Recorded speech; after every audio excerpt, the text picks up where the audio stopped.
Welcome, listeners, to another episode of the podcast of the real, where we dive deep into the minds that are shaping our present and our future. I'm your host, Cody Ryans, and today we're bridging the concepts of cinematic artistry and visionary futurism in a conversation with award-winning filmmaker Christopher Nolan and the transcendental author and futurist Ray Kurzweil. Christopher Nolan is obviously a man whose films have redefined not just genres, but how we perceive time, space, and reality itself. He is a challenging and mesmerizing storyteller. He is my personal favorite director, and he is incomparable. From the mind-bending streets of Memento and Inception to the vast reaches of the cosmos and Interstellar, Nolan's IMDb is filled with explorations of the depth of human experience. And joining him, we have a luminary who has been accurately predicting the future since before I was born. He's a man who has ideas about AI and the technological singularity and transhumanism that have sparked as much debate as they have inspiration, none other than the prophetic Ray Kurzweil. Kurzweil's insights have shaped our understanding of what's coming next, from the way that we interact with technology to the very essence of human evolution. And today, our conversation exists at the intersection of imagination and reality. We will be exploring how the philosophies weaved into cinematic masterpieces align with, challenge, and even inspire real-world scientific and technological advancements. We'll delve into the philosophical underpinnings of Nolan's narratives, juxtapose them with Kurzweil's predictions and theories, and maybe, just maybe, get a glimpse of where humanity is headed. So, whether you're a cinephile, a tech enthusiast, or just someone who loves a good deep dive into what if, you're in the right place. So buckle up as we embark on this journey through time, space, and thought. Let's get started. Christopher, Ray, welcome to the show. Thank you. It's a pleasure to be here. Ray, it's good to see you again. Thank you, Cody. And hello, Christopher. Yes, thank you both. Let's get right into it. Mr. Nolan, your films often weave complex philosophical ideas into their narrative fabric. As I was growing up, my favorite director, as I was getting into film, was Stanley Kubrick. From Dr. Strangelove to The Shining to Eyes Wide Shut, I became utterly obsessed with his work. And later, I became familiar with your work through the Dark Knight series, as I'm sure many did. And then I worked backward to Memento and following. Inception is, of course, a absolute cinematic masterpiece, and I've probably seen Tenet more than anyone I know. But today, I want to focus specifically on Interstellar and Kubrick. How did the themes and concepts in 2001: A Space Odyssey influence your approach to filmmaking while you were creating, such an ambitious film such as Interstellar? Kubrick's indeed a monumental figure in cinema, and his influence on my work is undeniable. What always struck me about Kubrick's approach is his ability to balance the abstract and the concrete, the intellectual and the visceral. In Interstellar, I tried to capture a similar balance. Kubrick's use of visual storytelling to explore concepts like human evolution and our place in the cosmos were obvious sources of inspiration. The way he conveyed complex ideas, not just through dialogue, but through the language of cinema itself.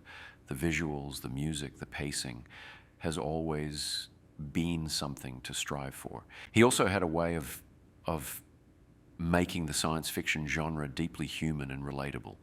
In 2001, despite the grandeur of space and the future, there's a profound exploration of human nature, of our fears and our aspirations. That's something I wanted to bring to Interstellar as well. This notion that even in the vastness of space, the heart of the story is intensely human. Sure. I think I think the human element is key here. And, emotion drives experience. My professor in a brand storytelling class I have this semester often says that there are three ways to convey emotion in film: through color, through sound, and through motion. So I'm glad that you touched on that here. In Interstellar, there's a strong undercurrent of Nietzsche's ideas, especially regarding humanity's evolution. Could you share your thoughts on incorporating a Nietzschean philosophy into a cinematic narrative? When I was crafting Interstellar, I was deeply intrigued by the idea of human evolution, not just in a physical or technological sense, but also in terms of our consciousness, our moral and ethical understanding. In the film, this is most evident in our journey beyond the known, the familiar. It's about transcending our limitations and confronting the vast, often intimidating reality of the universe. Nietzsche's concept of the Übermensch, or the overman, is about transcending the current human condition, about reaching a higher state of being. This theme is interwoven throughout the film, as the characters are not just exploring space, but also exploring what it means to be human in the face of the unknown. Ray, what are your thoughts on that? Nietzsche's concept of the Übermensch is often interpreted as an individual transcending human limitations. In my view, AI and other technologies are the vehicles through which we'll achieve this transcendence. The Übermensch, in a modern context, could be seen as a fusion of human and machine, where our cognitive and physical abilities are vastly enhanced. I don't know about that, Ray. I tend to view Nietzsche's Übermensch more as a metaphor for human potential rather than a literal merging with technology. In my films, particularly Interstellar, the focus is on human spirit and ingenuity within the realm of natural human capabilities. I believe that embracing our humanity with all its flaws and strengths is crucial rather than transcending it through technology. I think you might be overlooking the potential of technology as an extension of human capabilities. It's not about losing our humanity. It's about enhancing and expanding it. AI and transhumanism offer pathways to overcome our biological limitations and explore new realms of intellectual and physical existence. But there's a fundamental aspect of the human condition that might be at risk. In our quest for enhancement, we might lose sight of what makes us fundamentally human. My worry is that in our pursuit of this Übermensch ideal, we might sacrifice the very essence of our humanity, our emotions, our vulnerabilities, our capacity for unquantifiable experiences. It's a valid concern, Christopher, but I believe that we can retain our essence while evolving. Transhumanism, in my view, is an expansion of human experience, not a reduction. It's about breaking barriers and exploring what it means to be human in new and exciting ways. Perhaps we differ in our visions of the future. I'd rather emphasize the human experience as it is, rather than as it could be through technology. It's about finding beauty and meaning in our current state of being. Wow, now we're getting somewhere, huh? Well, to both of you, let's talk about AI for a second. Ray, as someone deeply invested in the future of technology and AI, how do you interpret the portrayal of artificial intelligence in Kubrick's 2001: A Space Odyssey? And, for that matter, in Nolan's Interstellar? Do you see these representations as aligned with your visions of the future and where you see us heading with technology and even with space travel? The portrayal of AI in both 2001, A Space Odyssey, and Interstellar provides interesting insights into how we perceive the role of artificial intelligence. In 2001, HAL 9000 is a compelling representation of AI, showcasing both the potential and the pitfalls.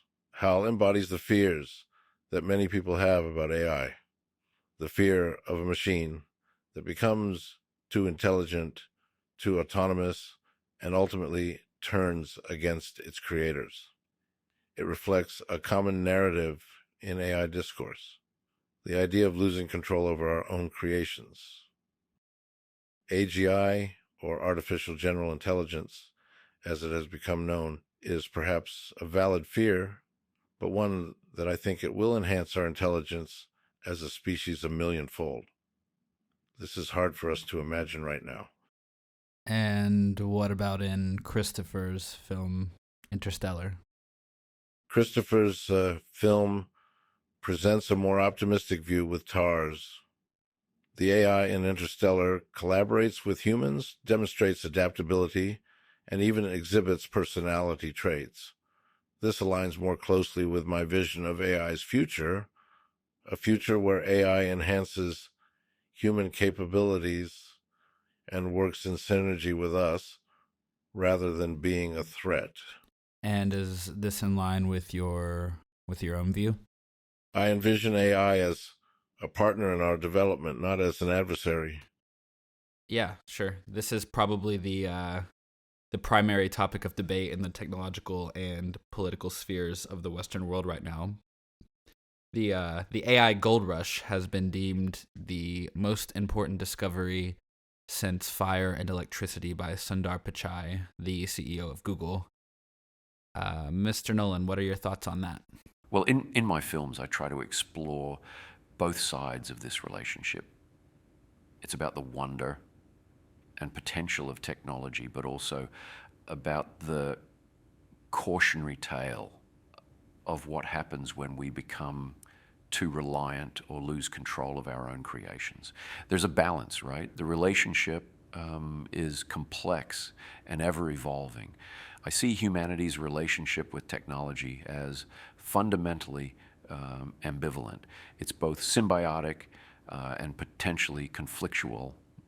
On one hand, technology is an extension of human will, an expression of our creativity and ingenuity, something that enables us to overcome our limitations, to reach further into space, as we see in Interstellar.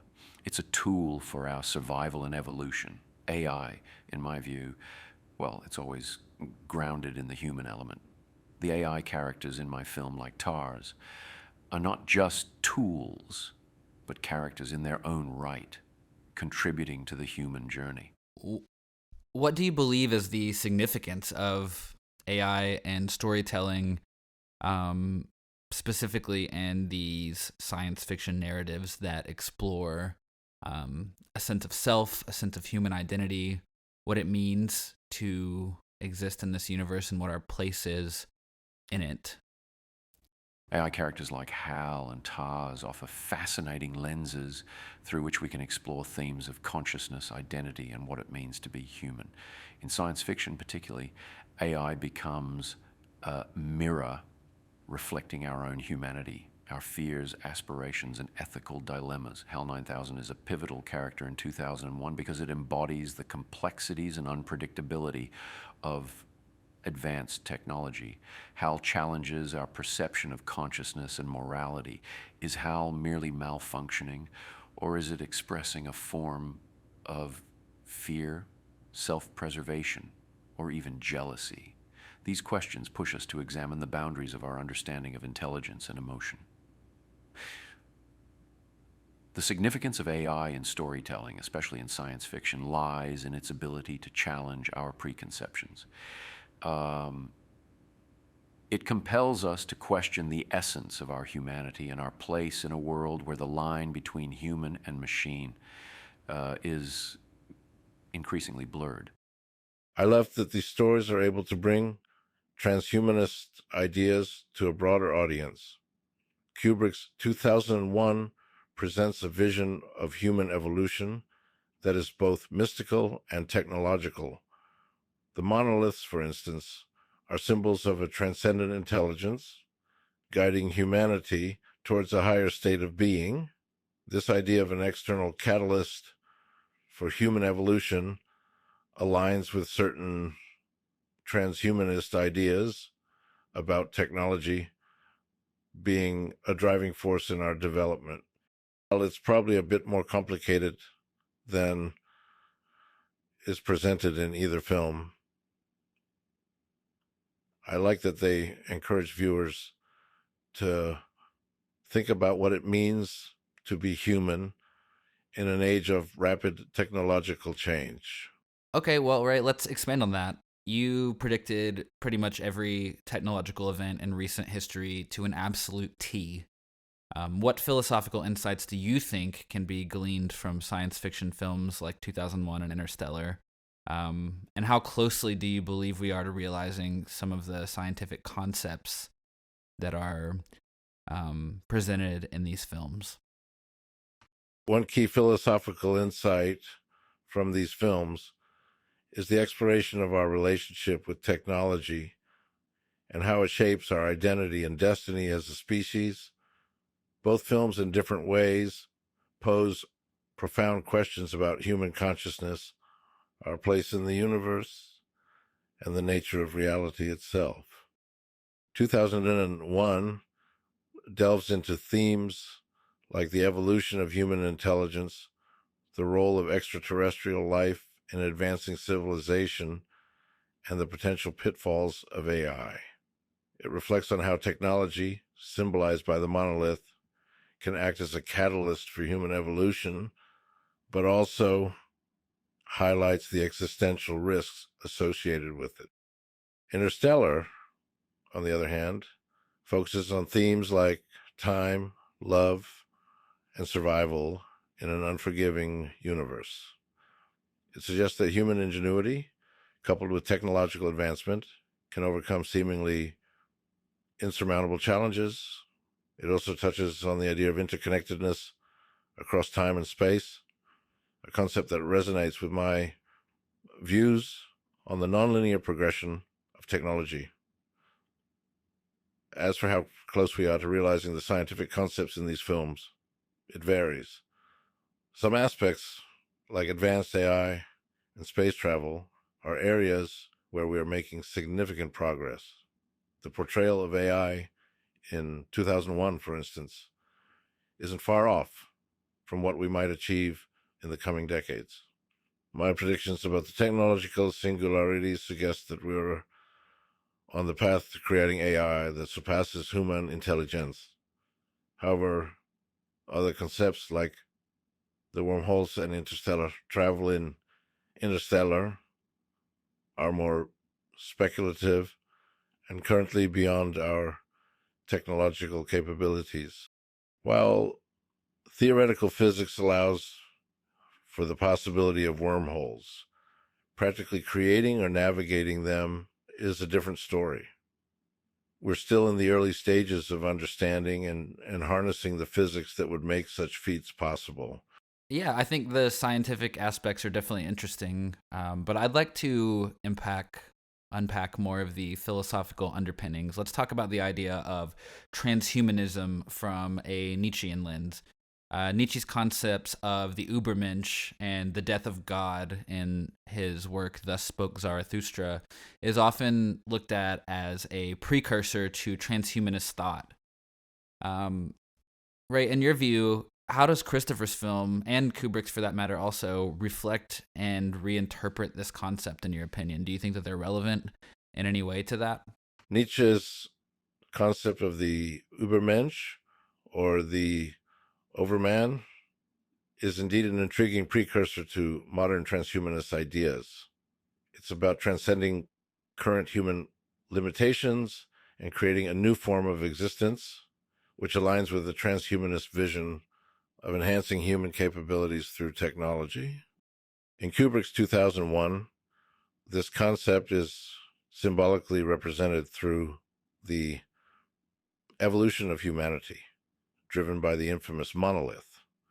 The film begins with apes representing early humans and ends with the star child, symbolizing a new stage of human evolution. This progression can be seen as a metaphor for Nietzsche's Übermensch, humanity moving beyond its current form and limitations, guided by an unknown, higher intelligence or force. Christopher's film, on the other hand, presents a different perspective. The film explores how humanity's survival and evolution are intertwined with our technological advancements and our exploration of the cosmos. The characters in Interstellar are not just trying to find a new home for humanity, they are also pushing the boundaries of human understanding and capability. The film suggests that the future of humanity lies not just in adapting to new environments, but in transcending our current physical and mental limitations. One area where both films perhaps missed the mark, from my perspective, is in their exploration of human-machine integration. My vision of the future includes a deep integration of technology with our biology, enhancing our physical and cognitive abilities. While both films touch on advanced AI and space technology, they don't delve deeply into this aspect of transhumanism. In terms of space exploration, both films offer a visionary glimpse into what might be possible, though, as I mentioned, I think we're decades, if not centuries, away from achieving this. Christopher, your thoughts on this? The key for me is to anchor these high concept ideas in emotional and relatable storytelling. Transhumanism is not just about technology, it's about our dreams, fears, and aspirations as humans. It's about our relationship with our children, our planet, and our destiny. Incorporating philosophical themes, particularly those as complex and rich as Nietzsche's, undoubtedly adds a layer of depth to the films that invites audiences to engage on a level beyond just the narrative. My intention with weaving in these themes is not to lecture or to present a definitive stance, but rather to open up a space for thought, discussion, and personal interpretation. Characters are crucial in this approach. They are the emotional entry points for the audience. Their personal journeys, their struggles, and their relationships provide a human context to the larger transhumanist themes. For instance, Cooper's love for his daughter Murph is a driving force in the film. It's a simple yet powerful emotion that everyone can relate to, and it helps to humanize and ground the broader scientific and philosophical themes. Another aspect is the visual storytelling, transhumanism, space exploration, and the bending of time and space are abstract concepts, but cinema has a unique ability to visualize these ideas. By creating compelling and visually stunning representations of these concepts, we can engage the audience's imagination and make the story more tangible. And how do you accomplish this without, being too heavy-handed or too on the nose with the concepts that you're trying to communicate within your films? I believe in respecting the intelligence of the audience while making the story accessible. I also don't shy away from the complexity of these ideas. I trust the audience to engage with and contemplate these themes, which I think makes for a more rewarding and thought-provoking, experience. Absolutely. I agree 100% with that. Okay, let's take a break and we'll be right back after a word from our sponsors. Who's that pulling up in a sleigh here at Bowman Jewelers? Well, look, it's Santa, back to do his shopping. Ho, ho, ho. Well, of course I am. Santa knows where to shop, and you should too. Because you don't want to miss our Christmas celebration going on now at Bowman Jewelers. We have the hottest trends. We're talking layers, ladies. Stackable bracelets, layered necklaces, and even multiple earrings are back. These layers are so hot, it doesn't even feel like winter. The savings are huge during our Christmas celebration at Bowman Jewelers on West Oakland Avenue. Ho, ho, ho.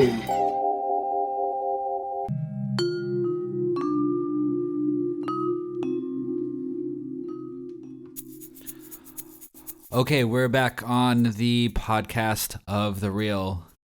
Christopher, in your personal view, how does the exploration of space and time in your film reflect your own philosophical leanings about humanity's place in the universe? It's about love, sacrifice, and the ties that bind us across time and space. I hope that this emotional core, set against the backdrop of grand scientific ideas, continues to spark discussions about what it means to be human in an ever-expanding universe. Thank you for that. You also noted while we were on break that you had some other thoughts about Kurzweil's perspective on both your film and Kubrick's. I'd like to add that while Ray's views offer a compelling framework for understanding the philosophical underpinnings of these stories, both 2001 and in my film Interstellar, there's a deliberate ambiguity left for the audience. This ambiguity is not just a narrative tool, but a philosophical stance. It invites viewers to engage with the films on a personal level, drawing their own conclusions and meanings based on their perspectives and experiences. In this way, the films act as mirrors to our collective and individual psyches. And is this what you hope will be the main legacy of the film, as a mirror to our collective and individual psyches? I hope Interstellar will be appreciated for its ambition to merge accurate science with narrative cinema. The collaboration with theoretical physicist Kip Thorne and the resulting visualization of a black hole, for instance, is something I hope will be remembered as a unique intersection of science and art. I think it will absolutely be remembered as such. Interstellar is the singular favorite film of many of my friends, some of whom I don't believe even fully grasp its philosophical concepts. I think that's a testament to the absolute masterclass you put on in terms of cinematography and direction on a regular basis. But okay, I want to shift gears to one final topic. Let's talk about the ethics of AI. Ray, in 2001, HAL 9000's development and the more benevolent AI, TARS and Interstellar, they present different ethical considerations as far as the dimensions of AI go. From your perspective, what ethical considerations should guide us in the development of intelligent machines? The key ethical consideration, in my view, is ensuring that AI development is aligned with human values and goals. It's not just about creating intelligent machines. It's about creating machines that understand and respect human intentions and ethics. HAL 9000 represents a scenario where AI operates without a proper ethical framework, leading to disastrous consequences. This teaches us the importance of incorporating ethical considerations right from the initial stages of AI development. We need to ensure that AI systems are transparent, their decision-making processes are understandable, and they have mechanisms to prevent and correct errors or harmful behaviors. In Interstellar, the AI characters like TARS demonstrate a more ideal relationship between humans and AI, where AI supports and enhances human endeavors. This is closer to my vision of the future of AI as collaborative partners rather than threats. To achieve this, we need to develop AI that is not only intelligent, but also empathetic to human emotions and needs. I think to some, empathetic AI is an utmost terrifying thought that somehow cheapens the human experience. I think we're very selfish as humans, and so the thought of AI being able to replicate human emotion is scary to a lot of people. What do you think about that? It's an interesting concern, and I understand why the concept of empathetic AI might be unsettling to some. The idea of machines not just processing information, but also understanding and replicating human emotions does tread into territory that many consider uniquely human. However, I view empathetic AI as an extension of our own human capabilities rather than a replacement or diminution of them. The development of AI that can understand and respond to human emotions has profound implications, particularly in fields like healthcare, education, and customer service. It's about creating tools that can better interact with us, understand our needs, and assist us in more nuanced and effective ways. And what about the fear that it cheapens the human experience? The fear that empathetic AI cheapens the human experience stems from a misconception that these technologies will replace human interaction. On the contrary, I believe they will enhance it. By handling certain tasks, empathetic AI could free us to engage more deeply in aspects of life that are uniquely human: creativity, innovation, and personal relationships. I think that's a reassuring perspective. I mean, it sounds like this is a place where you and Christopher have some common ground. I think that in Interstellar, TARS is a good representation of AI that is empathetic to the human experience. Christopher, do you think that the development of technology like this can be done ethically in the real world? In my films, I often explore themes that challenge our understanding of reality and morality. The idea of empathetic AI, while technologically intriguing, poses a fundamental ethical dilemma. Are we adhering to our moral duty to uphold the sanctity of genuine human emotion, or are we venturing into a realm where the lines between genuine and artificial become dangerously blurred? TARS represents a vision of AI that complements human capabilities, much like what Ray envisions for the future. The character is designed to be practical and efficient, but also empathetic and even humorous at times. This was intentional, to show that AI can be more than cold calculating machines. They can be programmed to understand and adapt to the nuances of human interaction. In Interstellar, TARS is empathetic, yes, but it's clear that he is a machine. This distinction is crucial. When we start blurring this line, we venture into ethically murky waters. We risk creating a society where simulated emotions are indistinguishable from genuine human feelings, and that's a dangerous path.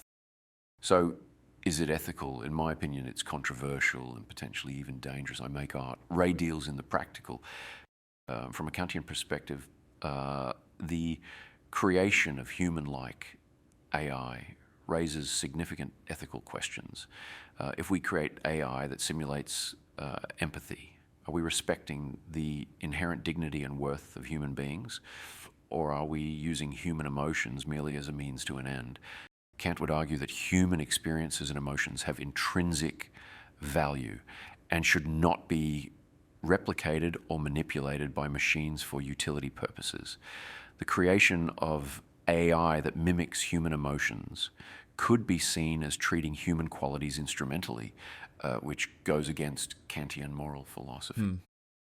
I think Immanuel Kant would be fascinated and frankly, I think he'd be confused by many of our modern technologies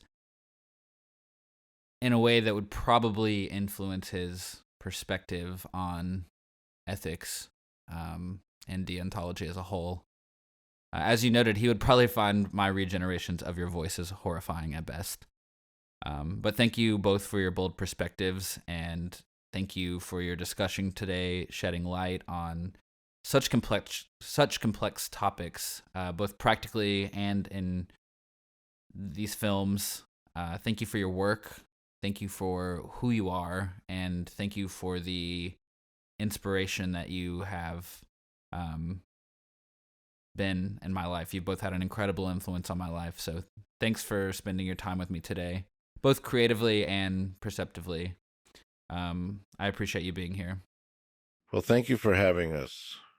You have a lot of good insights on the world, and your mind works in a special way. Stay curious and stay focused on the future. Christopher, it's great to see and speak with you. I believe there are good things ahead for all of us. Take care. Yes, thank you for having us. Cody, I hope you will see my new film, Oppenheimer, if you haven't already. Well, Christopher, you know I saw it opening weekend, of course. Yet another masterpiece. Thank you, everyone, for listening. Thank you once again to Bowman Jewelers for sponsoring this episode. Thank you to Nephew Kyle for producing. That's it for the pod. Peace out.